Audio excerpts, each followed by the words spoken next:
Sinubukan ko ang egg farming sa Pilipinas and here's the truth that nobody tells you. Akala ng marami simple lang ang egg farming. May manok, may itlog, may kita. Simple. Pero sa Pilipinas, ang negosyong ito ay pwedeng bumuhay ng pamilya mo o pwedeng ito rin ang umubos ng savings mo. Sa videong ito, ipapakita ko sa iyo ang mga challenges ng egg farming. Step by step, para hindi mo na ulitin ang pagkakamali ng marami.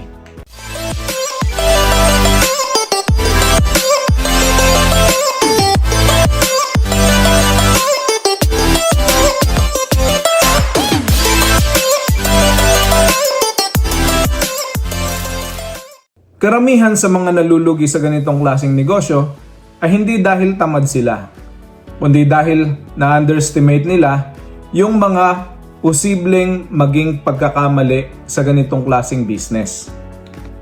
Feeds, presyo, init, kuryente, pati ang weather, lahat ng yan pwede magdesisyon kung kikita ka o malulugi. Sa Pilipinas, kapag sobrang init, directly na nakaka-apekto yan sa pagbaba ng itlog ng ating mga manok. Kapag stress ang manok, konti ang kain. Mas maraming tubig, mas kaunting itlog. Walang electric fan, walang maayos na ventilation. Mabilis babagsak ang productivity mo. Isa pa sa mga challenges sa pag-aalaga ng ating mga RTL chicken ay yung pagkontrol ng disease at yung ating biosecurity. Isang manok lang ang magkasakit, mahahawa na ang buong flock. At yan ang magiging sanhi ng iyong pagkalugi.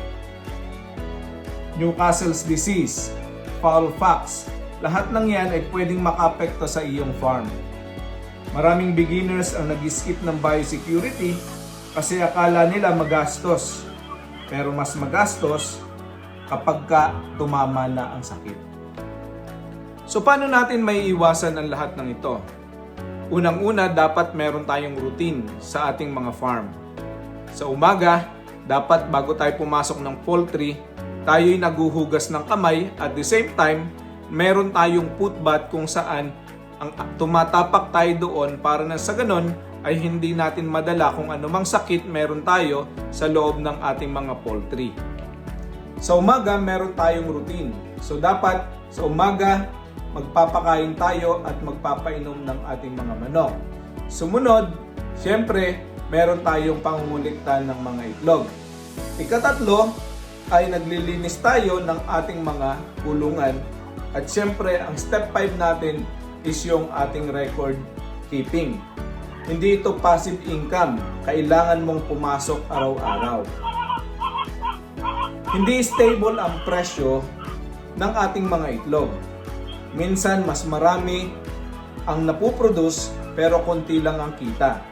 Kontrolado ng mga middleman ang presyo at madalas walang bargaining power ang small farmers.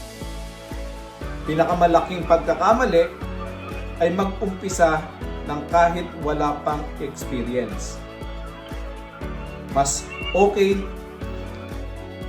Ang isa sa nakita kong malaking pagkakamali ay yung magsimula ng malaki nang wala pa masyadong experience.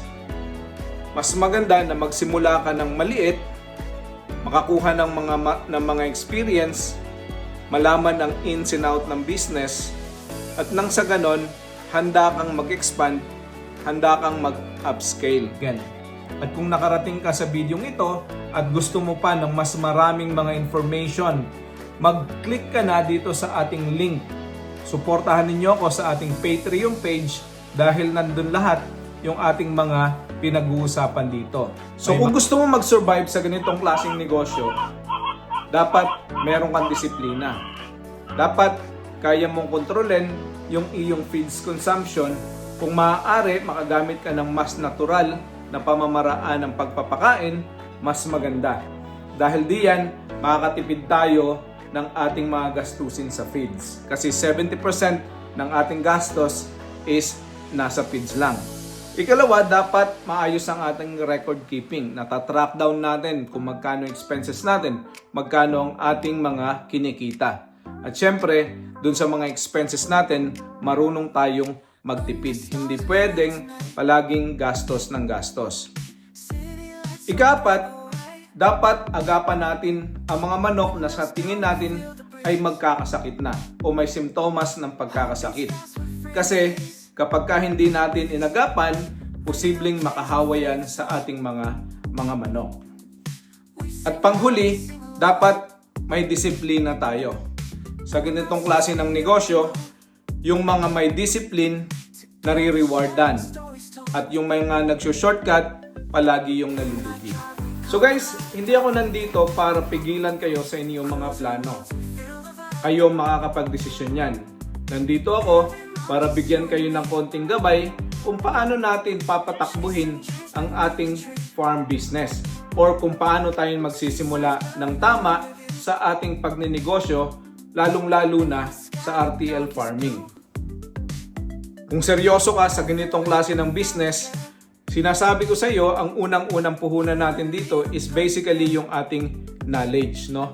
Mahirap magsimula ng ganitong klaseng business kung wala talaga tayong alam sa pag-aalaga ng RTL chicken. Kaya mahalaga na palagi tayong nag-aaral at pag-aralan muna natin ang lahat ng klaseng business na papasukin natin. So guys, kung may natutunan ka sa video na to at nakatulong sa iyo para magdesisyon kung mag-aalaga ka ng RTL chicken ngayong 2026, isubscribe mo na yung ating channel dahil meron tayong marami pang mga videos na i-upload na sigurado ako makakatulong sa iyo upang mas maayos mong alagaan ang iyong mga aalaga ang mga RTL chicken. So guys, maraming salamat at diyan nagtatapos ang ating video ngayong araw na ito. Kung kayo po ay may mga katanungan, suggestions, i-comment nyo lang sa baba at ating pag-uusapan yan. But for the meantime, ito lang po ang tanong natin. Kung ikay magsisimula ng RTL chicken ngayong 2026, ilan ang heads na iyong aalagaan? At kung iyan ang iyong numbers, i-click mo lang sa ating mga comments.